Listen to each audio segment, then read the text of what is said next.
Hello दोस्तों, आप सभी कैसे हैं। उम्मीद है कि आप बहुत ही अच्छे होंगे। तो दोस्तों मैं बता दूं, जो ये हमारा चैनल था success point coaching centre T Durgeshwar, उस पर तो हमारा वीडियो जा ही रहा है, बट हमारा एक और नया चैनल क्रिएट हुआ है जो कि पीके आल स्टडी के नाम से, ठीक है।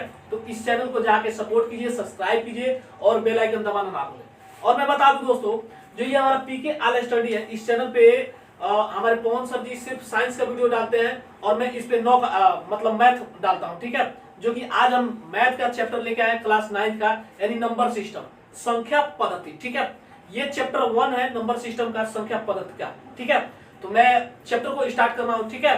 तो इस चैनल को सपोर्ट कीजिए, सब्सक्राइब कीजिए, जरूर दबाएं, ठीक है।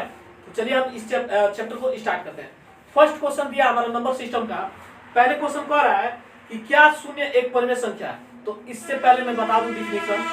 परिमेय संख्या का डिफिनेशन क्या होता है, अपरिमेय संख्या का डिफिनेशन क्या होता है। तो परिमेय संख्या का डिफिनेशन होता है वह संख्या जो p बटा q के रूप में लिखा जाता है। याद रखिए, वह संख्या जो p बटा q के रूप में लिखा जाता है, जहां p और q क्या है, एक पूर्णांक है और q नॉट इक्वल टू 0 नहीं होना चाहिए, ठीक है।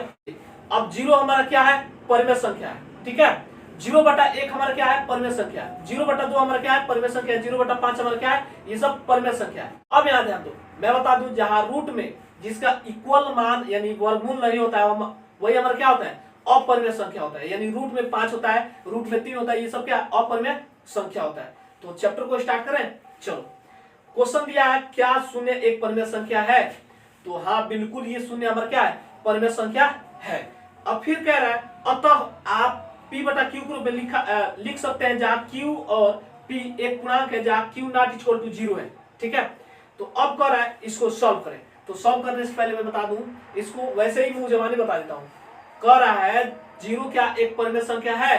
तो आंसर में क्या लिखेंगे, हाँ एक 0 क्या है, हमारा परिमेय संख्या है, ठीक है। अब नेक्स्ट क्वेश्चन कह रहा है, अभी एक चीज मैं बता दूं एग्जांपल के तौर पे। चलो, पहला क्वेश्चन है हमारा क्या, पहला क्वेश्चन। अब यहां ध्यान देना थोड़ा। कह रहा क्या 0 हमारा क्या है, एक परिमेय संख्या है, एक परिमेय संख्या,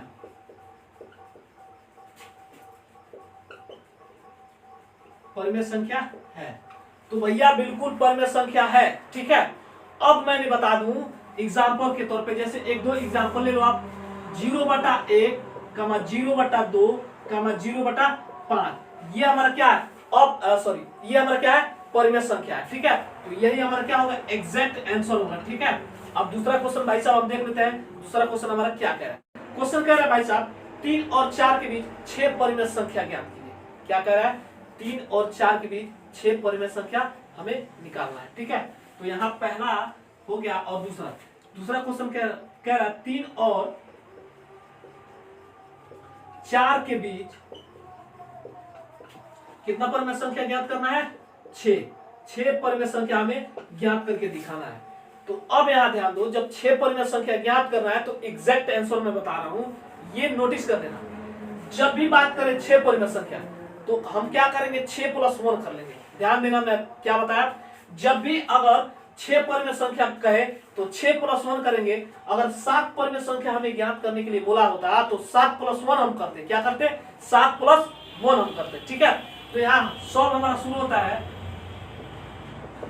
मैं क्या बताया हूं, 3 और 4 के बीच 6 परिमेय संख्या ज्ञात करना है ना। तो जब भी 6 बोले तो 6 + 1 हमें कर देना है, ठीक है। अब हम क्या करेंगे, 3 के साथ हम 7 का गुणा कर देंगे। कितना का, 7 का गुणा कर देंगे। तो ध्यान दो, इससे पहले मैं बता दूं 3 और 4 के बीच ना, तो हम क्या करेंगे, परिमेय संख्या निकालने के लिए, परिमेय संख्या निकालने के लिए क्या करेंगे, ट्रिक मैंने क्या बताया, 6 + 1 कर देना है, ठीक है। तो अब यहां ध्यान दो, जब ये 6 + 1 करेंगे तो ये टोटल इक्वल हो जाएगा हमारा भाई साहब 7 हो जाएगा। अब 7 के साथ अब हम 3 का गुणा कराते चलेंगे। कितना का, 3 का। अब यहां ध्यान देना, पहले 3 का गुणा करेंगे तो 3 इक्वल कितना होगा, 3 गुणे में 7 करना है ना, अब बट्टे में फिर भाई साहब हमारा 7 हो जाएगा, ठीक है। अब यहां ध्यान देना थोड़ा, तो ये हो जाएगा 7 3 का 21, अब बट्टे में 7, तो ये हमारा एक आ गया 21/7। अब दूसरा 4 का निकालना है ना, अरे भाई साहब थोड़ा ध्यान देना इधर। तो ये हो गया हमारा 4 का। तो भाई साहब 4 गुणे में 7 बट्टे में कितना हो जाएगा, 7 बराबर 7 चुके 28 बट्टे में 7।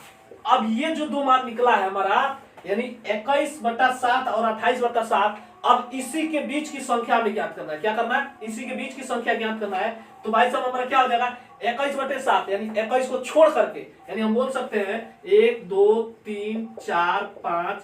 ये जैसे एग्जांपल आपके सामने है, मैं क्या बोलूंगा 1 और 5 को छोड़ के बीच वाला संख्या ज्ञात करना है। तो 1 और 5 को छोड़ के, 1 और 5 को छोड़ के बीच वाला संख्या कितना है 1 2 3, यही 3 हमारा एग्जैक्ट आंसर होगा। सेम प्रोसेस यहाँ यही लगेगा। 21 जो है 21/7, 21 को छोड़ करके 22/7 लेंगे, 23/7 लेंगे, 24/7 लेंगे, 25/7 लेंगे। ऐसे 5 परिमेय संख्या हमें निकालना है। ठीक है, तो ध्यान दो। तो हम एग्जैक्ट क्या कर सकते हैं भाई साहब 21/7, यानी 21 को छोड़ करके 22/7, 23/7, 24/7, और ये हो जाएगा 25/7, और ये हो जाएगा 26/7, ये हो जाएगा 27/7।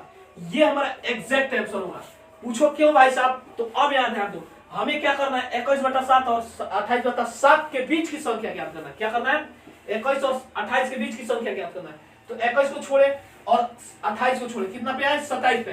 तो 22/7 यानी 1 2 3 4 5 6। तो ये 6 परिमेय संख्या ज्ञात करने के लिए बोला है ना। तो ये हमारा एग्जैक्ट आंसर आ गया 6 परिमेय संख्या। तो अब हम नेक्स्ट क्वेश्चन पे चलते हैं, जरा ध्यान। आइए हम नेक्स्ट क्वेश्चन की तरफ चलते हैं। तो ये देखो थर्ड क्वेश्चन हमारा ये है, कह रहा है 3/5 और 4/5 के बीच 5 परिमेय संख्या ज्ञात करना है। तो अब इसके लिए एक बहुत ही शॉर्ट ट्रिक मैं लेके आया हूं, जरा ध्यान दें। पहले क्वेश्चन नोट कर लेते हैं। क्या है क्वेश्चन हमारा? Question number 3। ठीक है, क्या है हमारा क्वेश्चन नंबर 3? 3/5 और 4/5 के बीच, भाई साहब ये हो जाएगा 3/4, सॉरी 3/5 और 4/5 के बीच 5 परिमेय संख्या ज्ञात करना है। परिमेय संख्या ज्ञात करना है। ठीक है, तो इसके लिए एक बहुत ही शॉर्ट ट्रिक लेके आया हूं, जरा ध्यान देना भाई साहब। तो सबसे पहले इसको बदलने के लिए हम क्या करेंगे, दशमलव में चेंज कर लेंगे। क्या करेंगे? दशमलव में चेंज करेंगे। तो जरा ध्यान देना। तो हल हमारा यहां से शुरू होता है भाई साहब। पहले देखिए एक कंडीशन लागू होगा, पहला हम उठाएंगे 3/5, फिर दूसरा हम उठाएंगे 4/5। ठीक है, यहां ध्यान दो। तो ये हो जाएगा 3/5 बराबर में। अब इसको भाग करेंगे तो कितना बार में जाएगा भाई साहब? 0.6 बार में जाएगा, काहे कि ऊपर कम है ना। तो अब यहां ध्यान दो, अब हम क्या करेंगे, दूसरा क्वेश्चन उठाएंगे, यानी 4/5।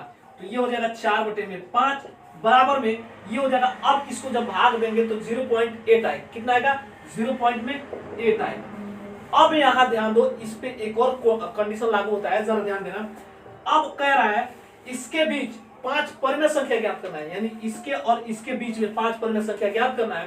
तो एग्जैक्ट मैं एक चीज बता दूं, कभी भी अगर यहाँ अगर 0 नहीं दिया है, यानी कहने का मतलब 0.6 है, तो 0.6 को हम क्या बोल सकते हैं? 0.60 बोल सकते हैं ना, क्या कि यहाँ कुछ नहीं तो 0 है, कुछ नहीं तो क्या है? 0 है। अब वही चीज हम बोल सकते हैं, ये 0 हम यहाँ लगा दें, ये 0 हम यहाँ लगा दें, क्या बोल सकते हैं? 0.6 बोल सकते हैं, क्या कि 0 आगे है ना, तो 6 बोलते हैं। अगर वही 0 लास्ट में होता है तो हम क्या बोल सकते हैं? 0 पॉइंट में एग्जैक्ट दशमलव के बाद में हम एक अंक लेके काउंटिंग करते हैं। ठीक है, तो ये हो जाएगा 0.6। तो इसको 5 परिमेय संख्या ज्ञात करना है ना। तो पहला संख्या देखो, अब इसके बीच में तो यहाँ तो 60 है, यानी 6 0 है। तो अब हम क्या करेंगे? 6 1 लिखेंगे। क्या लिखेंगे? 0.6 1, 0.62, 0.63, 0. क्या हो जाएगा? 64, 0 में क्या हो जाएगा? 0.65। यानी कितना संख्या में ज्ञात करना है? 5 ही ज्ञात करना है ना। तो ये हो जाएगा, काउंटिंग कर लीजिए, 1 2 3 4 5। यानी हम बोल सकते हैं ये हमारा ये निकल गया परिमेय संख्या। एग्जैक्ट हमारा आंसर होगा भाई साहब, देख लेना, ये हमारा एग्जैक्ट आंसर है। तो एक काम कीजिए, आप आज तक इतना ही पे क्वेश्चन आने दीजिए, मैं फिर पुनः अगले वीडियो मिलता हूँ नेक्स्ट क्वेश्चन के साथ। तब तक के लिए थैंक यू।